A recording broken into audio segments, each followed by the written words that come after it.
Hey guys, जैसा कि आप जानते हैं हमारे पास एक ही माइंड है। बट ये सिंगल माइंड भी दो फेजेस में डिवाइडेड है जो डिफरेंट फंक्शंस में काम करता है। माइंड के ये दोनों फेजेस डिफरेंटली वर्क करते हैं जो खुद में ही अजीब है। बट माइंड के ये दोनों फेजेस इंडिविजुअली खुद से कुछ भी नहीं कर सकते। ये इंडिपेंडेंट एक्शंस लेने के लिए ज़ीरो कैपेबल है। माइंड के एक फेज को हम ऑब्जेक्टिव या कॉन्शियस माइंड कहते हैं क्योंकि ये हमारे एक्सटर्नल थिंग से डील करता है, और दूसरे फेज को हम सब्जेक्टिव या सबकॉन्शियस माइंड कहते हैं। हमारा सबकॉन्शियस माइंड हमारे लाइफ में हो रहे हर एक चीज़ के लिए जिम्मेदार है और ये हमारे कॉन्शियस माइंड से कंट्रोल होता है।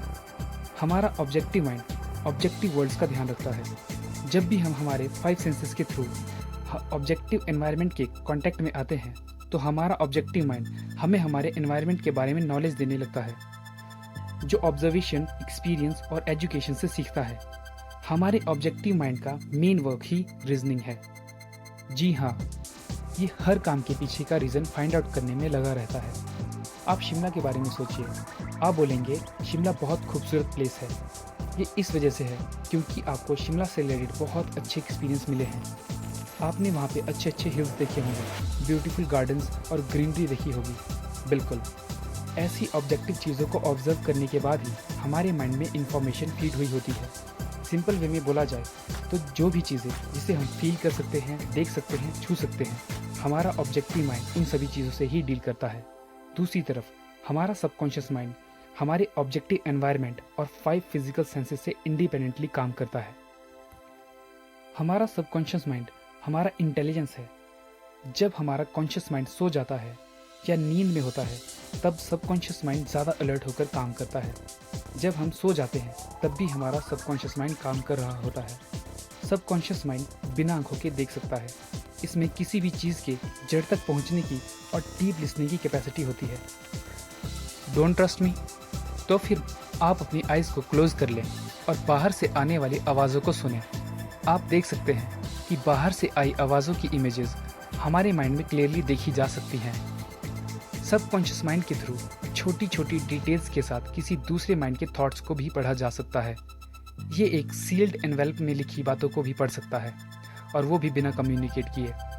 बट उसके लिए हमें हमारे सबकॉन्शियस माइंड के पावर को एक्सप्लोर करना सीखना होगा। वैसे तो ऑब्जेक्टिव और सब्जेक्टिव माइंड को डिस्क्राइब करने के लिए बहुत से टर्म्स का यूज़ हुआ है। इसे कॉन्शियस और सबकॉन्शियस माइंड कहते हैं, सरफेस सेल्फ या डीप सेल्फ, या फिर वॉलंटरी या इनवॉलंटरी माइंड भी कहते हैं। चाहे नाम जो भी हो, है तो हमारे पास एक ही माइंड, और इस एक ही माइंड के 2 फेजेस हैं जो डिफरेंटली फंक्शन हैं। हमारा सबकॉन्शियस माइंड बहुत ज़्यादा अलर्ट और हमारी लाइफ के लिए रिस्पॉन्सिबल है। ये सजेशंस से कंट्रोल होता है। हमारा सबकॉन्शियस माइंड बिना आर्ग्यू किए हमारे सजेशंस को एक्सेप्ट कर लेता है। हमारी लाइफ में अभी तक जो भी हुआ है वो हमारी बिलीव्स और थॉट्स की वजह से ही है। हमारा सबकॉन्शियस माइंड हमारे बिलीफ और कन्विक्शंस को एक्सेप्ट कर लेता है। ये आपके बोले हुए वर्ड्स को ट्रू मान लेता है। अगर आप दिन में भी किसी पर्सन को अंधेरे कमरे में बंद कर देंगे और कुछ टाइम बाद उसे बोलेंगे कि बाहर भी अंधेरा हो गया है तो ये उसे सच ही मान लेंगे। ये बिल्कुल मिट्टी की तरह है जो किसी भी टाइप की सीड को एक्सेप्ट कर लेता है और उसे एक प्लांट के फॉर्म में कन्वर्ट कर देता है। मिट्टी को फ़र्क नहीं पड़ता कि वो सीड अच्छा है या बुरा, फ्रूट मीठा है या कड़वा। जो भी आप बिलीव करते हैं और एक्सेप्ट कर लेते हैं वो आपका सबकॉन्शियस माइंड उसे ट्रू मानकर एक्सेप्ट कर लेता है और आपकी लाइफ को कंडीशंस, एक्सपीरियंस और इवेंट से भर देता है। हमारे सबकॉन्शियस माइंड में आइडियाज़ फीलिंग्स के थ्रू कन्वे होते हैं। इसे एक एग्जाम्पल से समझते हैं। आपने शिप्स तो देखी ही होंगी।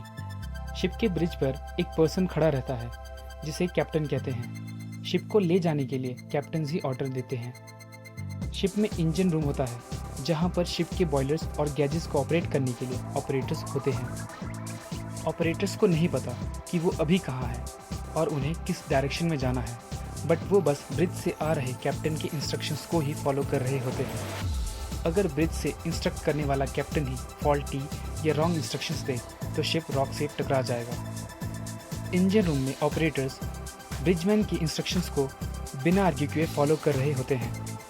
ब्रिजमैन, जिसे शिप का कैप्टन भी कहते हैं, वो ही शिप का मास्टर होता है और उसके ही ऑर्डर से शिप चलता है। कैप्टन के ऑर्डर्स को ही फॉलो किया जाता है वैसे ही हमारे माइंड के फंक्शंस हैं। ब्रिजमैन या कैप्टन की तरह ही हमारा कॉन्शियस माइंड काम करता है। हमारी बॉडी शिप और हमारा सबकॉन्शियस माइंड ऑर्डर रिसीव करने वाले इंजन रूम में ऑपरेटर्स की तरह है। हमारा सबकॉन्शियस माइंड हमारे कॉन्शियस माइंड से ऑर्डर्स एक्सेप्ट करता है, तब भी जबकि ये सबसे ज़्यादा पावरफुल है। हमारे ऑर्डर्स हमारे बिलीफ और हमारे सजेशंस पे बेस्ड होते हैं। पुराने टाइम में हार्ट को ही सबकॉन्शियस माइंड समझा जाता था। इसी वजह से भी कहा जाता था कि हमें अपने दिल की आवाज़ सुननी चाहिए।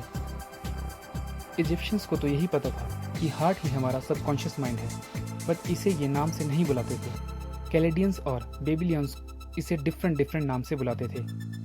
आप अपने सबकॉन्शियस माइंड को इम्प्रेस कर सकते हैं और हमारा सबकॉन्शियस माइंड हर उस चीज़ को एक्सप्रेस कर सकता है जिसे ये इम्प्रेस हो जाता है।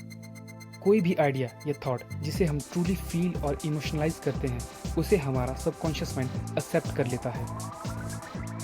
सपोज किसी पर्सन को रात के 3 बजे तक जागना है और अपना काम ख़त्म करना है।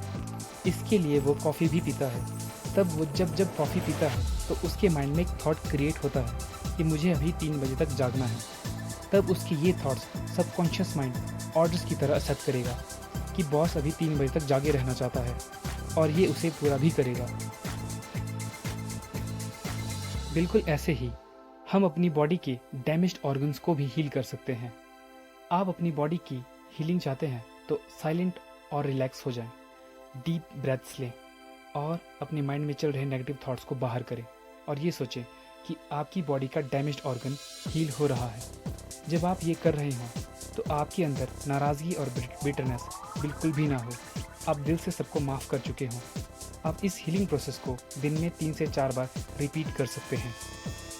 याद रखें, आपके सबकॉन्शियस माइंड ने आपकी बॉडी बनाई है और अभी आपकी बॉडी में जो प्रॉब्लम है वो भी इसी की देन है। ये इसे ठीक भी कर सकता है। लोगों के साथ प्रॉब्लम ये है कि वो 15 मिनट्स के लिए अफर्मेशंस को कॉन्स्टेंटली बोलते हैं, बट फिर इसके बाद वो वापस से अपने पुराने नेगेटिव थॉट्स को फिर बोलने लगते हैं। लाइक मैं कभी ठीक नहीं हो सकता या मेरी हालत और भी ख़राब होती जा रही है। इन नेगेटिव मेंटल एटीट्यूड की वजह से ही हमारे पॉजिटिव अफर्मेशंस न्यूट्रलाइज हो जाते हैं। हमारे पास एक ही सबकॉन्शियस माइंड है जिसे आपको अच्छे से यूज़ करना सीखना होगा। जैसे हमने इलेक्ट्रिसिटी को यूज़ करना सीख लिया है, हमने इलेक्ट्रिसिटी को वायर्स, ट्यूब्स और बल्ब्स के थ्रू कंट्रोल करना सीख लिया है। हमने इलेक्ट्रिसिटी के कंडक्टिविटी लॉ और इंसुलेशन की नॉलेज को अच्छे से समझ लिया है। वैसे ही हमें इस ट्रेमेंडियस पावर को भी लर्न करके वाइजली यूज़ करना सीखना होगा। बहुत से लोगों ने अपने सबकॉन्शियस माइंड के ट्रू इम्पोर्टेंस और पोटेंशियल को जान लिया था और उन्होंने अपनी जर्नी इसी नॉलेज के साथ स्टार्ट की थी। मैक्सिमम बिजनेसमैन इस ट्रेमेंडियस पावर का यूज़ करके सक्सेस एंड प्रमोशंस को अचीव करते हैं। एडिसन, फोर्ड, मार्कोनी, आइंस्टाइन और ऐसे ही बहुत से लोगों ने अपने सबकॉन्शियस माइंड का यूज़ करके अपनी बहुत सी प्रॉब्लम का सॉल्यूशंस निकाला था। एल्बर्ट हब्बर्ड ने तो यहाँ तक कहा है कि उनको सबसे इम्पॉर्टेंट आइडियाज़ तब आते थे जब वो वॉक कर रहे होते थे या गार्डन में काम कर रहे होते थे, मीन्स जब वो रिलैक्स्ड होते थे। इसका रीज़न हमारे माइंड के कॉन्शियस फेज़ का रिलैक्स होना है। जब हमारा कॉन्शियस माइंड रिलैक्स होता है तब हमारा एक्टिव विजडम काम करना स्टार्ट कर देता है। इस माइंड कम्प्लीटली रिलैक्स्ड होता है तब हमारा इंस्पिरेशन काम करता है। आप किसी प्रॉब्लम से परेशान हो और आपको रात को नींद ना आ रही हो, तब आप अपने सबकॉन्शियस माइंड से उस प्रॉब्लम के सॉल्यूशन के लिए रिक्वेस्ट करें, तो आपका सबकॉन्शियस माइंड मॉर्निंग तक इसका आंसर भी दे देगा। अगर आप मॉर्निंग में 7 बजे तक उठने के लिए अपने सबकॉन्शियस माइंड को बोल देंगे तो ये ठीक 7 बजे आपको उठा देगा। अगर आपने वीडियो एंजॉय किया तो जेंटली लाइक बटन पे टैप करें। इस वीडियो को अपने फ्रेंड्स के साथ शेयर करें। साथ ही चैनल को सब्सक्राइब करके बेल आइकन पे प्रेस कर दें। Finally, thanks for watching.